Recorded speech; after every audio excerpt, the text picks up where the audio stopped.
उपस्थित सर्व माझ्या सहकारी कर्मचाऱ्यांचं हार्दिक स्वागत आहे. उद्या 75वा प्रजासत्ताक दिन आहे. आपल्या दृष्टीने जरी हा दैनंदिन जीवनाचा भाग असला तरी महाराष्ट्र शासन आणि मुंबई महानगरपालिका यांच्या वतीनं 75वा प्रजासत्ताक दिन आहे. त्यामुळे तो खूप उच्चस्तरीय आहे. म्हणून तर यावर्षी त्यांनी आवर्जून नियोजन केले की लगेच घरी जायचं नाही. बऱ्याच शाळांमधून कार्यालयामधून असं त्यांना निदर्शन आलेलं आहे की झेंडा 7:15 7:30 फडकावला की लगेच जातात. पण त्यावेळी असं सांगितलं की या शैक्षणिक वर्षात विशेषतः आपल्याला या शैक्षणिक वर्षात ज्या काही तुम्ही उपक्रम घेतले, स्पर्धा घेतल्या, त्याचं पारितोषिक म्हणजे मुलांना गुणगौरव कार्यक्रम त्यांना अधिक प्रोत्साहन मिळण्यासाठी तर ते नियोजन आहे. त्यामुळे उद्या आपल्याला बरोबर सर्वांनी 7ला यायचं आहे. आपल्या अस्वले सहकारी आहेत त्या त्यांच्या 6:30च्या ड्युटीला येतील, जेणेकरून सगळा परिसर स्वच्छ करतील. येताना आता मी सांगतो, मी कधी सांगितलं नाही, पण रांगोळी जर आणता आली तर आणा. त्या ध्वजाच्या बाजूला एखादा म्हणजे मी शक्यतो नाही सांगत, पण मला वाटलं आता 2 फुलं वगैरे काय असेल ते असेल, जसं असेल तसं. शेवटी आपल्या मी कधीच झेंडा लावत नाही. त्याचं कारण का, हा बाह्यदर्शन लावलेला झेंडा, मी 3रीला होतो आणि काळ्या किल्ला शाळेचा मी विद्यार्थी आहे. आम्हाला शिक्षक होते आनंदराव शिवाजीराव गुरव.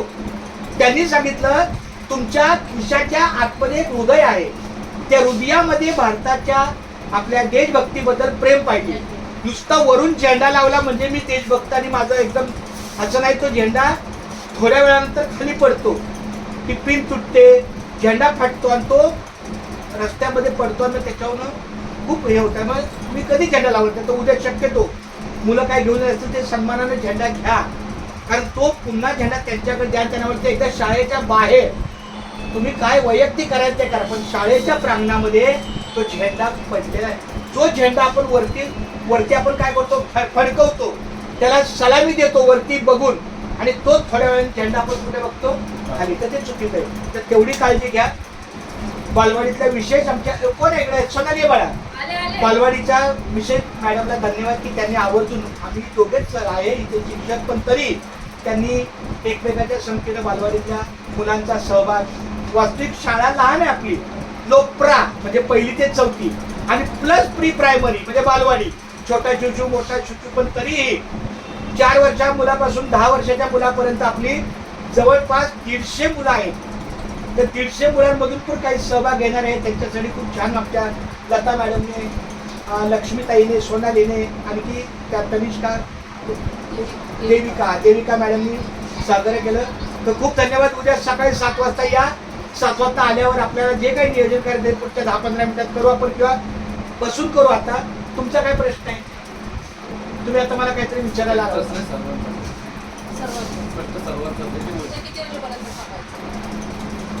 किती वाजेपर्यंत असं नाही बघा. आपण जे नियोजन आहे, डान्स होईल, प्रभात फेरी होईल. आता मला वाटतं मी व्हॉट्सअपला मग कालपर्यंत तुम्हाला पण दाखवलं, तिथं लिहिलंय की सगळ्यात पहिलं मुलं आली ना, ध्वजारोहण झालं किंवा त्याच्या अगोदर पहिली फेरी काढायला लागणार, प्रभात फेरी. पण ती प्रभात फेरी काढून मग ध्वजारोहण करायचं आणि मग सकाळचा पण कार्यक्रम. असं नाही चालणार की आपलं चाललं की आपण चाललो, कारण सकाळची मुलं आहेत, त्यांचा काय कार्यक्रम आहे.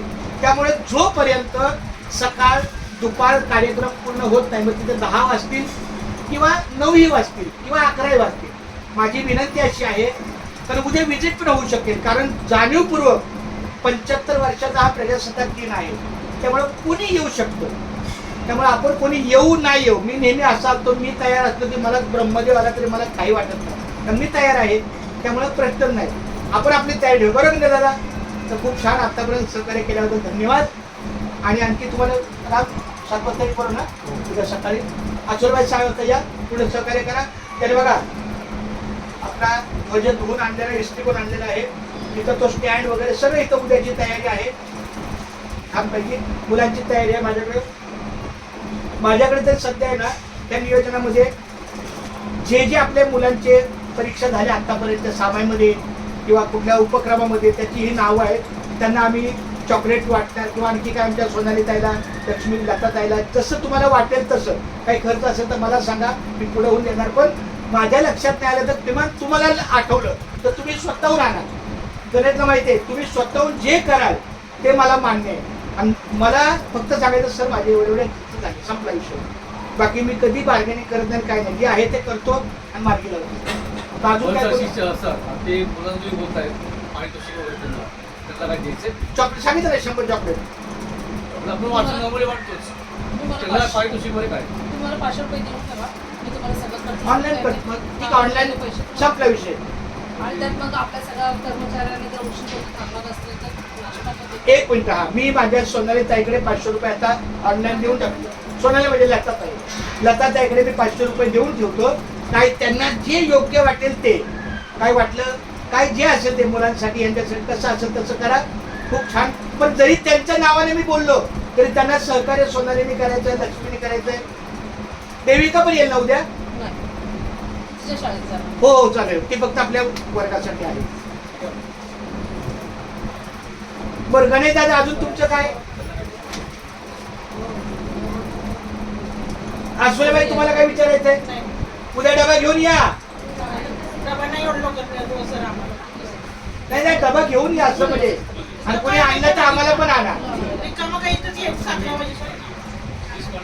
तुम्ही यायला पाहिजे सर. हा हो हो. सर, आता ही जी आपण लिस्ट काढली ड्रॉइंगची वगैरे हा. मुली स्पर्धेची, त्यांना काहीतरी मुलांना एखादं म्हणतात ना पेन्सिल पट्टीचं जे पाऊच असतो बघा, हा तो पाऊच ते थोडंसं गिफ्ट मध्ये त्यांना प्रोत्साहन मिळण्यासाठी चालेल ना. मुलांना. तुम्ही त्यांना द्या.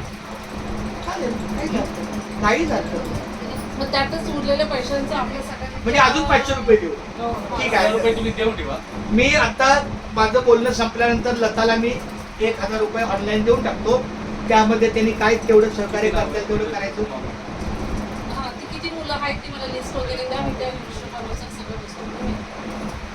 आता बघा, 1 2 3 4 5 6 7 8 9 10 11 12 13 14 15 16 17 18 19 20 21 22 23 24 25 26 27 28 29 29 म्हणजे 30 मुलं आहेत. 30 मुलं. हा. पण आता आपले जे शिक्षक आहेत त्यांना पण फोन देऊन आपण सत्कार काय करू. जे असेल ते. ठीक आहे, चालेल. हे बघा, तोहफा देने वाले की नियत देखी जाती है, तोहफे की कीमत नहीं. हा फार मी लहानपणापासून ऐकलेला डायलॉग आहे. तोहफा देने वाले की नियत देखी जाती है. तुमच्या सद्भावना पोचल्या पाहिजे. तर छान, आमच्या लताताईकडे मी 1000 रुपये पाठवून देतो. मग तुम्ही मी तुमच्या सर्व हिशोब देईन तुम्हाला. अरे माझी ताई, हिशोब नाही, उद्याचा दिवस आपला मार्गी लागावा हे अतिशय महत्वाचे आहे. बरं, अजून तुमचे दादा तुमच्या काही सहाय्या पाहिजेत का? बरं, हे ऐका, उद्या 27 तारखेपासून सोमवारपासून आपली शाळा आपल्या बृहन्मुंबई महानगरपालिकेच्या, परवा एओ मॅडम आल्या होत्या, इंजिनियर आले होते, मोठे साहेब आले होते, त्यांच्या उपस्थितीमध्ये उद्या 27 तारखेला हे 2 वर्ग त्या 27 ते 28 फेब्रुवारी पर्यंत, सॉरी 10 फेब्रुवारी पर्यंत, मला ते परवा, हा माझ्या माहितीप्रमाणे 15 दिवसाचा गॅप आहे. 2 वर्गासाठी 15 दिवस, त्या 2 वर्गासाठी 15 दिवस, म्हणजे ते 2 वर्ग 15 मार्च पर्यंत आणि हे 4-5 वर्ग 30 मार्च पर्यंत, असं सगळं 30 एप्रिल पर्यंत नियोजन आहे. तर या ठिकाणी इन्व्हेंटरी रजिस्टर आहे. चालेल, ठीक आहे.